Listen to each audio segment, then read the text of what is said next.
4.5 வருஷம் ஆச்சு, 4.25 வருஷத்துக்கு மேல ஆகுது. இப்போ ஒவ்வொரு வீட்டு கதவையா தட்டி உங்கள் கனவுகளை சொல்லுங்கள், உங்கள் கனவுகளை சொல்லுங்கள், நாங்கள் அதை நிறைவேற்றி காட்டுறோம். இல்ல, ஸ்டாலின் சாருக்கு மக்கள் சார்பா ஒரு கேள்வி. மக்களுடைய கனவு என்னன்னு உங்களுக்கு தெரியுமா சார்?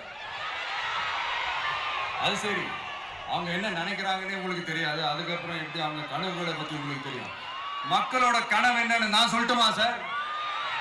2019, 2021, 2024 இந்த 3 தேர்தலையும் மக்கள் உங்களுக்கு வாக்களிச்சதுக்கு காரணம் நீங்க மக்களுக்கு ஏதாவது நல்லது செய்வீங்கன்னு நம்பிதான். ஆனா நீங்க மக்களுக்கு கொடுத்த பரிசு மக்களுக்கு பாதுகாப்பே இல்லாத மக்கள் விரோத ஆட்சி. அந்த மக்கள் விரோத ஆட்சியை அகற்றிட்டு அந்த இடத்தில் தமிழக வெற்றி கழகத்தை ஆட்சி பீடத்தில் அமைக்கணும் அப்படின்றதுதான் மக்களுடைய ஒரே கனவு. இந்த மக்கள் விரோத திமுக அரசை நிலைக்க கூடாது அப்படின்றதுதான் மக்களுடைய ஒரே கனவு. 100% தூய சக்தி டிவிக்கு ஆட்சி அமைக்கும். அதுல உங்களுடைய கனவுகள், உங்களுடைய ட்ரீம்ஸ் எல்லாமே ஃபுல்ஃபில் ஆகும், நிஜமாகும்.